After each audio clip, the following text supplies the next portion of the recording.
Not every smiling face is a friend. Some are demons wearing the skin of someone you once trusted. There comes a time when the people closest to you begin to reveal who they really are.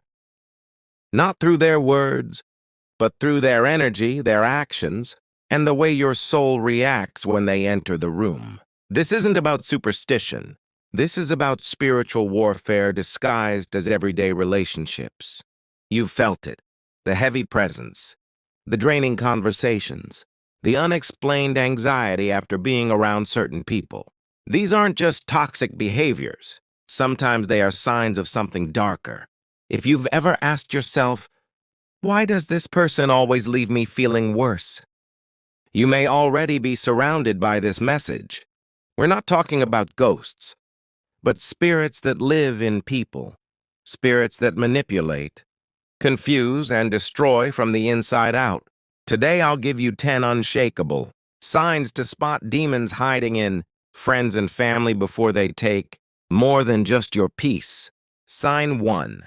They drain your energy. There are people in your life who don't need to say a single harsh word or lift a finger to harm you. Just being in their presence drains your spirit like a leaking vessel, and you can't quite explain why. You walk into the room feeling fine, maybe even optimistic, but after spending time with them, your energy is gone. Your mood has dropped, and your peace is disturbed. You try to justify it. Maybe they were just having a bad day. Maybe you're overreacting.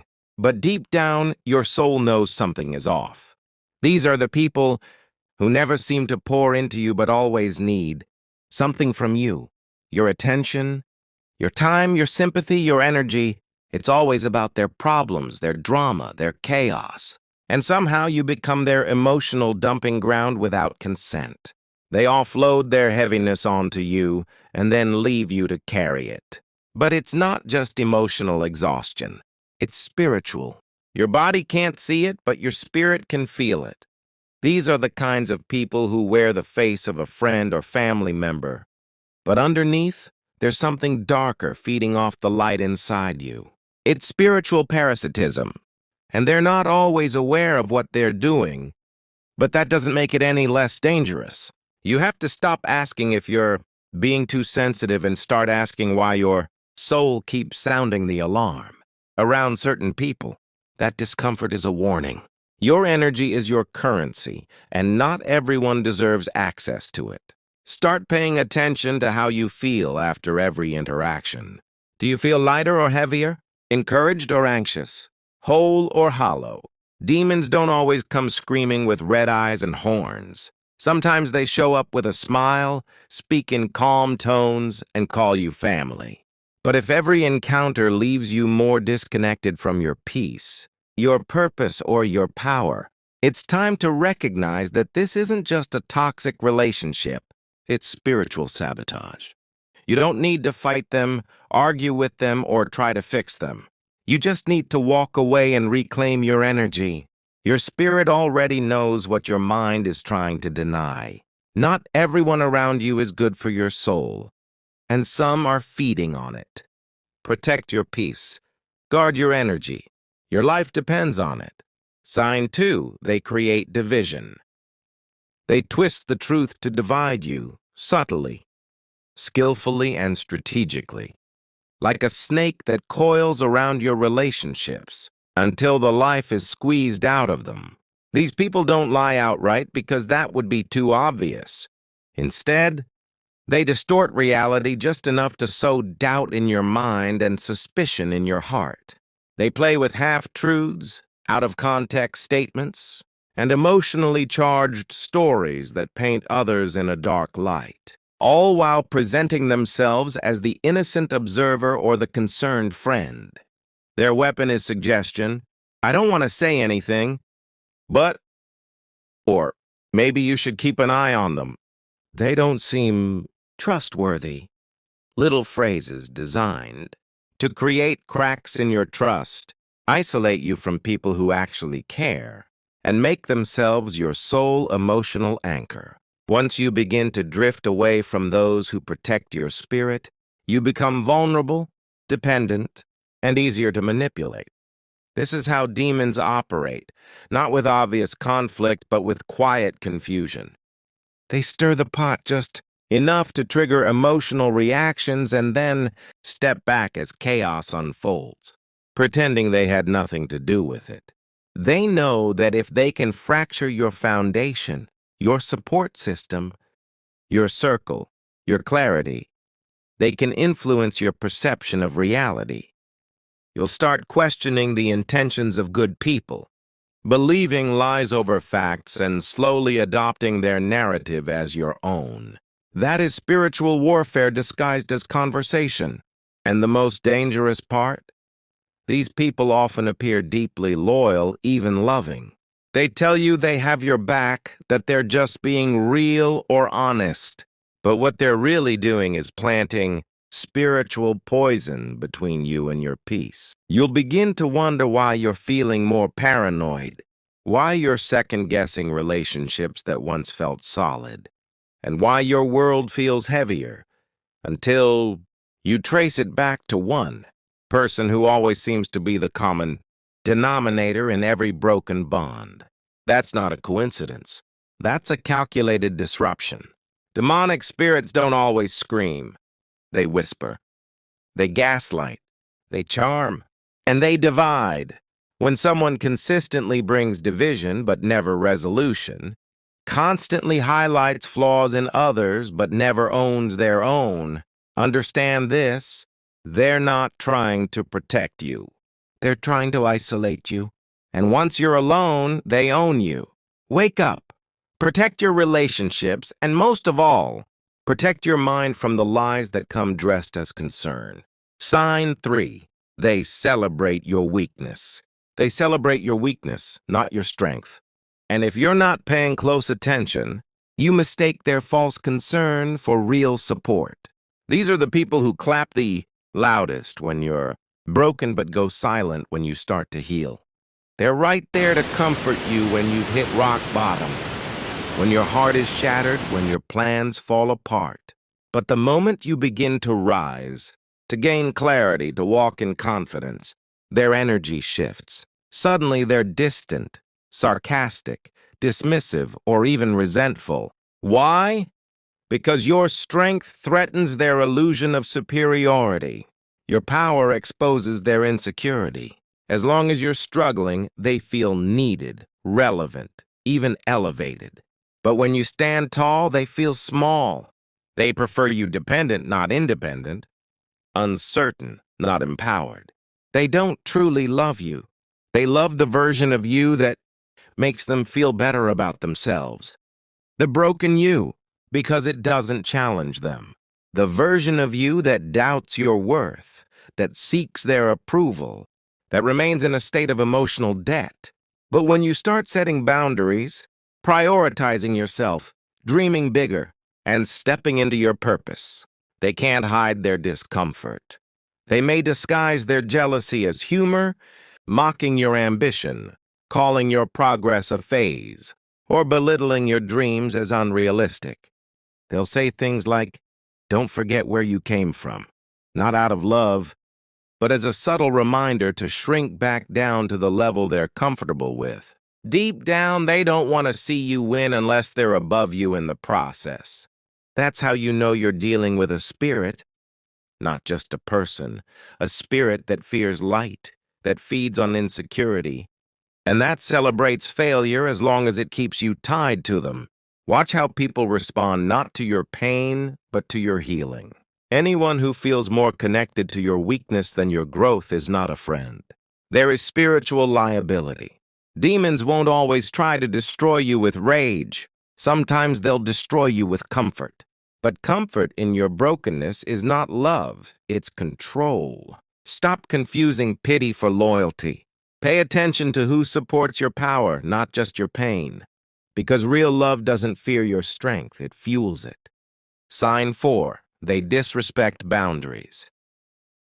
They disrespect boundaries repeatedly, not because they don't understand them, but because they believe the rules don't apply to them when it comes to you. These are the people who hear your no and treat it like a negotiation. You say you need space and they crowd it.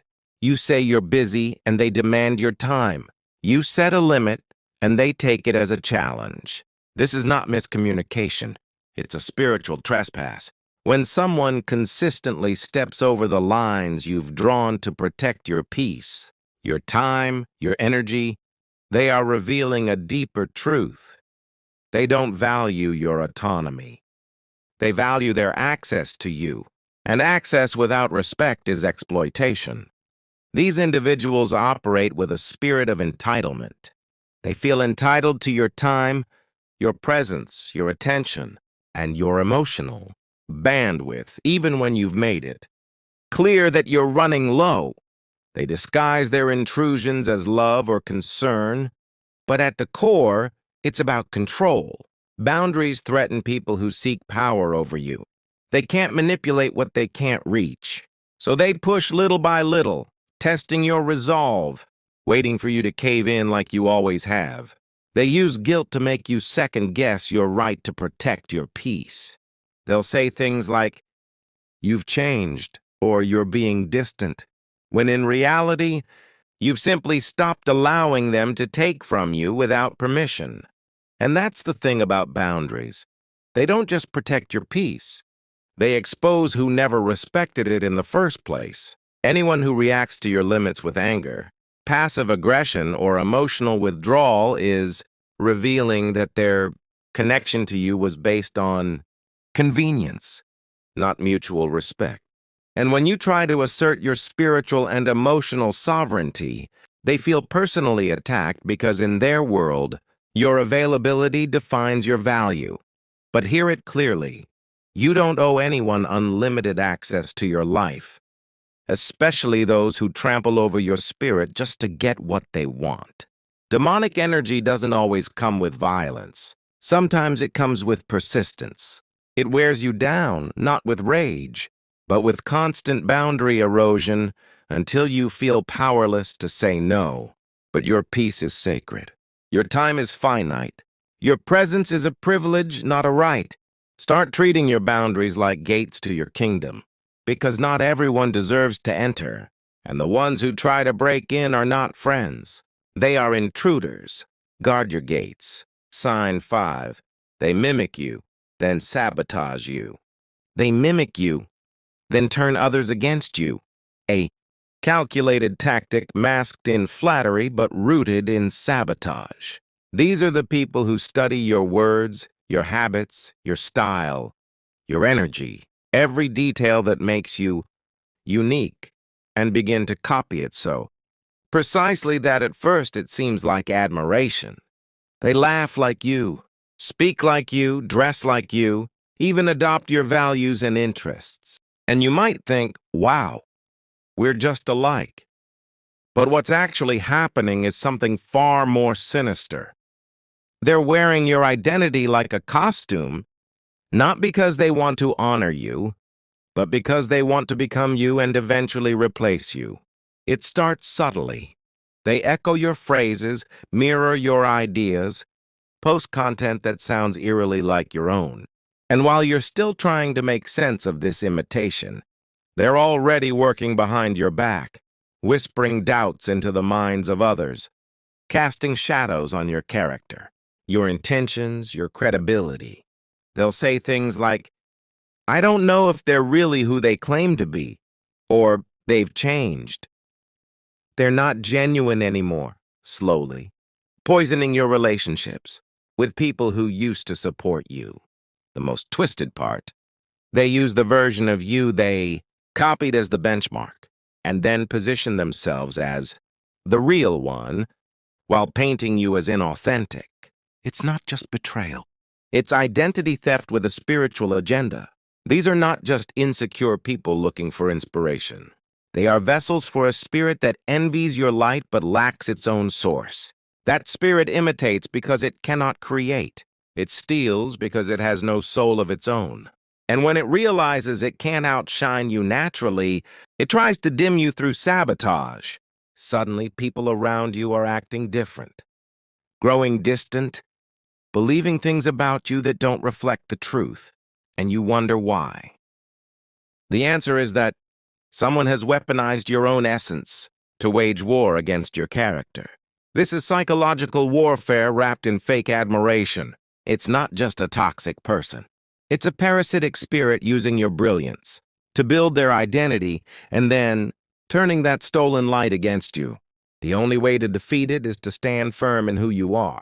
Stay rooted in your truth and let the imitation reveal itself over time, because no counterfeit can last forever in the presence of authenticity. Protect your identity like your life depends on it, because spiritually it does. Sign 6.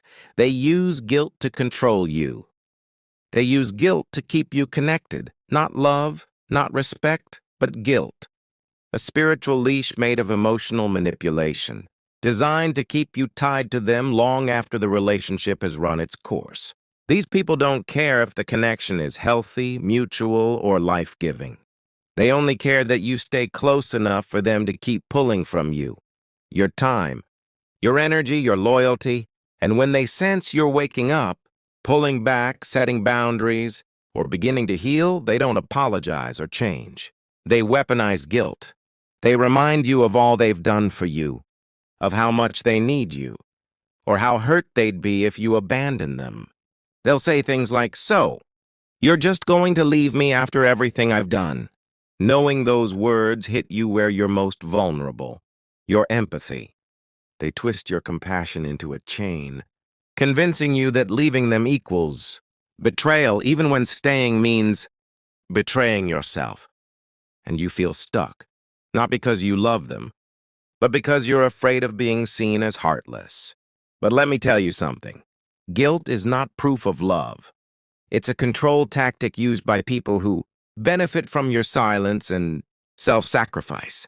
A demon will never say thank you, but it will always say, "How could you?" These spirits latch onto your sense of duty and use it to drain your soul little by little until you're exhausted from trying to fix what was never yours to carry. They don't want healing. They want access. They don't want partnership. They want possession. They know that as long as you feel guilty for leaving, you'll stay even when it's killing you spiritually.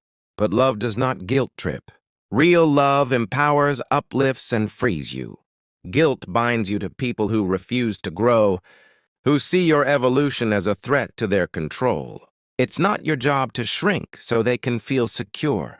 It's not your job to sacrifice your peace to maintain a false image of loyalty. You are not a savior, and they are not your responsibility. Emotional blackmail is spiritual abuse in disguise. And the moment you recognize it, you have a choice. Stay in the prison they built with your guilt, or break free and reclaim your soul. You don't owe permanent access to people who only show up when you feel too guilty to walk away. Let guilt go and let yourself grow. Sign 7. They trigger unexplainable anxiety.